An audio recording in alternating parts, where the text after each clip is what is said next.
nyote kwa kuweza kuhudhuria. Kwa kuzingatia itifaki, nipende kumshukuru Mheshimiwa Mwenyekiti wa Kijiji, kiongozi mwenzangu, mwenyeji katika mkutano wetu wa leo, yeye pamoja na halmashauri nzima ya kijiji. Lakini pia nimshukuru mtendaji wetu wa kata na timu yake nzima ya wataalamu. Naomba nitambue uwepo wa waheshimiwa viongozi wangu wa Chama cha Mapinduzi kwa kuongozwa na mwenyekiti wetu wa Chama cha Mapinduzi wa kata, mzee wangu Ngatunga, lakini pia viongozi wote wa ngazi za kata, ngazi za matawi, lakini pia na mabalozi. Pia naomba nitambue uwepo wa waheshimiwa viongozi wetu wa dini na vyama vyote vya kisiasa rafiki, na kubwa zaidi nitambue uwepo wenu nyote waheshimiwa wananchi. Asalamu alaykum. Kristo Bwana Yesu asifiwe. Amina. Tuwaoni leo kamwene.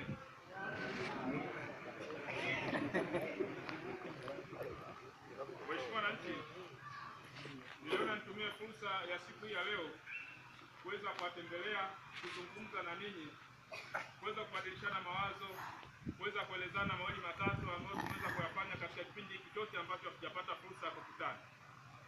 Lakini kwa kwanza naomba niwashukuru sana. Tarehe 8 mwezi wa 6 tulipokea mwenge wetu wa uhuru na ulikesha katika kijiji chetu cha Ngadinda. Ninaamini shughuli kubwa sana ilifanyika kuweza kufanya maandalizi hayo, lakini ninatambua ipo gharama ya rasilimali muda ambayo ilitumika, lakini pia ipo gharama ya rasilimali pesa ambayo ilitumika ili tu kufanikisha kwamba mwenge wetu wa uhuru uje ukesha hapa ukiwa salama na utoke ukiwa salama. Katika hilo ninawashukuru sana, kwa sababu nilikuwa ninaona ni kwa jinsi gani mlivyokuwa umetumia nguvu kubwa kuweza kuhakikisha mazingira haya yanaboreshwa. Lakini pia tulitumia muda wetu kuweza kuhakikisha kwamba pale ambapo mwenge utalala, amini utakesha, kuweza kuzungushia uzio. Nafahamu kwamba tuligawana vipande katika vitongoji kama ambavyo tulikuwa tumeelekezana. Kwa hayo yote na maandalizi mengine mengi, ikiwa ni pamoja na kuhakikisha kwamba mwenge wetu unatoka hapa ukiwa salama salmini, yote ni kutokana na juhudi zenu ninyi. Kwa ninawashukuru na ninaomba, pamoja na kwamba tulifanya shughuli kubwa na baadhi ya watu walinifuata wasema, diwani, bana mwenge siku nyingine usifike tena kwa sababu tuliteseka sana, ila ninaomba kwa dhamira njema tu ya kwenda kuweka kumbukumbu sahihi katika matukio haya ya kitaifa, tusitoke. Itakapojitokeza tena, iwe katika kijiji chetu cha Ngadinda ama katika kijiji kingine chochote kile ndani ya kata yetu, tuendelee kutoa ushirikiano huo. Lakini katika hilo, mbali na kuwashukuru ninyi nyote, niwashukuru sana watu katika makundi haya ambao nitaenda kuyataja. Inawezekana ni staji yote. Kwanza askari wetu wa Migambo kwa kazi kubwa ambao walifanya siku hiyo, kuweza kuhakikisha kwamba ulinzi na usalama, jukumu hilo linafanikiwa. Lakini pia vikundi vyote vya ngoma na hamasa, nafahamu vipo vikundi vingine ambao vilizunguka katika jimbo letu lote la Madamu. Kwa ninawashukuru sana, na inawezekana kile ambacho tulikuwa tumetoa kama shukrani akijakidhi ile kazi kubwa ambayo mlifanya. Na hata pia maneno yangu haya machache ya kushukuru yanaweza yasimaanishe sana, lakini tambulike tu kwamba tunawashukuru sana na tunaomba wakati mwingine itakapojitokeza fursa za namna hiyo tuendelee kutoa ushirikiano. Lakini pia nawashukuru wadau wote, wadau ambao walihakikisha kwamba tunafanikisha ile bajeti ya mwenge, wale ambao walijitolea chakula, wale ambao walijitolea mboga na mengine yote. Tunafahamu lilikuwa ni jukumu kubwa, lakini tunawashukuru kwa kuwa mliamua kujitoa. Naweza nisimalize kuwashukuru nyote, lakini kiufupi tu itambulike kwamba ninawashukuru wote ambao tulishiriki kwa pamoja kuhakikisha kwamba mwenge wetu wa uhuru unakuja hapa, tunakesha nao na tunaenda kukabidhi halmashauri ya Utumbo ukiwa salama. Lakini nawashukuru kwa kupitia ninyi ule mradi wetu wa pale sekondari ulipokelewa na ulifunguliwa kwa kuwa ulikidhi vigezo vyote. Na kwa taarifa tu ni kwamba ziliingia milioni 66 na laki 6 kwa ajili ya kujenga madarasa 3 na matundu 6 ya vyoo na mpaka chenchi libaki. Tujipigia makofi katika hilo. Kwa inawezekana kabisa ushiriki wetu katika hilo sio uliopelekea hayo. Wenzetu Maangi walipata milioni 197. Wao sio kwamba chenchi libaki, isipokuwa wamebaki na deni. Kwa sisi tuna kila sababu ya kujipongeza, kwa sababu zile tofali ambazo tuliziweka pale katika benki tofali katika vijiji vyetu ndio zilizopelekea gharama ya ujenzi ikawa imeshuka na kufikia kubakiwa na hicho kiasi ambacho kitatumika kwa ajili ya shughuli nyingine. Lakini waheshimiwa wananchi, nakumbuka kwamba tarehe 9 mwezi wa 6 tulimpokea hapa Mheshimiwa Naibu Waziri wa Ardhi akiwa ameambatana na Mheshimiwa mbunge wetu. Nawashukuru kwa sababu pamoja na kwamba tulikuwa tumetoka kwenye mkesho, lakini hamkuchoka. Tukafika tukampokea wote kwa pamoja na tukawa tumehudhuria mahudhurio mazuri kabisa. Sasa mahudhurio ya namna ile yanapotokea kwa viongozi wetu wakubwa wa kitaifa, yanatupa sisi nguvu kubwa sana. Yanamaanisha hata kama kuna hoja tuliwafikishia na ile hoja wakaisikia wao wenyewe kwa masikio yao, na pamoja ikiwa imeambatana na mahudhurio makubwa ya watu, tunakuwa tumetengeneza kitu kikubwa, saa nyingine kisionekane katika hali ya kawaida.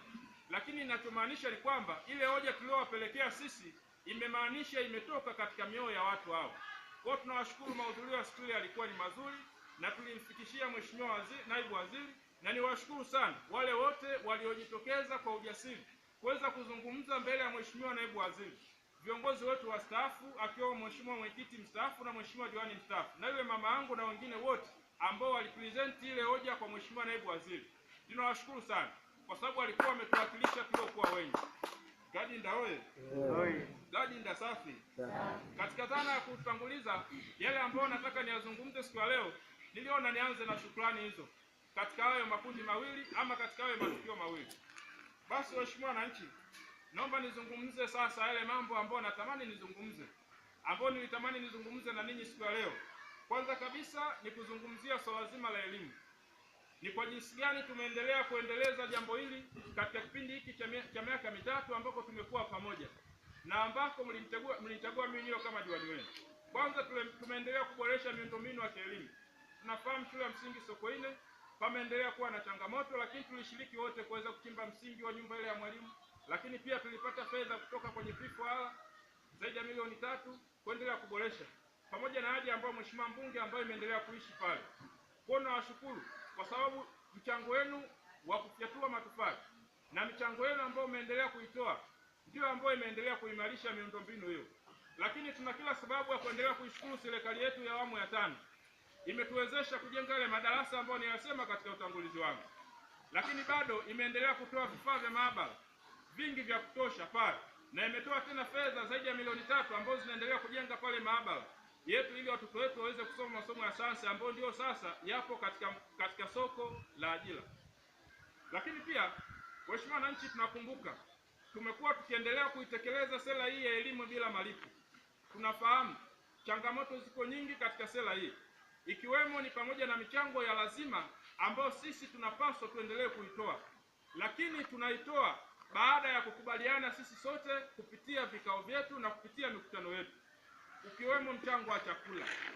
Niwaombe sana tena sana tuendelee kutoa mchango wa chakula kwa watoto wetu wanaosoma shule ya msingi na wale watoto wetu wanaosoma shule ya sekondari kwa kiwango kile ambacho sisi tumekubaliana katika vikao vyetu. Tunafahamu utaratibu wa kiserikali haumtaji mtaalamu yoyote kushiriki katika hilo, lakini inapotokea tunalazimika, basi tunawaomba, na tunapowaomba wafanye hivyo, waheshimiwa wananchi, tusiwakatishe tamaa. Tuache yale malalamiko ambayo yatawafanya warudi nyuma, kwa sababu chakula kile anaenda kula ni mtoto wangu na mtoto wako, haendi kula mtoto wa mwalimu. Na mimi niseme katika halmashauri zilizopo katika mkoa wetu wa Ruvuma, halmashauri ya Madaba ni kati ya halmashauri ambazo zinafanya vizuri sana kwa upande wa elimu, lakini zinafanya vizuri kwa sababu ni kati ya halmashauri ambazo zinatekeleza vizuri sana sera ya chakula mashuleni. Sisi katika matukio yaliyopita, kama sikosei, tulishika nafasi ya pili. Tulizidiwa na manispaa, na manispaa ukifuatilia kiundani shule ambayo ilituzidi ni Dipo, lakini shule nyingine hizi za kwetu zimeendelea kufanya vizuri kwa upande wa elimu ya msingi, lakini pia kwa upande wa elimu sekondari. Ukinifuata mimi ni kuonyeshe matokeo ya sekondari, utaiona Gumbilo sekondari iko nafasi nzuri tofauti na shule nyingi ambazo zipo katika jimbo letu. Ni kwa sababu wazazi wa kata ya Gumbilo, wazazi wa kijiji cha Ngadinda wameendelea kuunga mkono sera ya elimu bila malipo kwa kuwachangia chakula watoto wetu mashuleni. Kwa katika hilo niendelee kuwaomba na kuwasisitiza sana. Nafahamu katika vitu ambavyo unapaswa utumie nguvu kubwa ni kusoma. Kama unasoma ukiwa na njaa, utaweza kupata matokeo mazuri. wale wote ambao wamepitia katika shule ambao wamesoma, naamini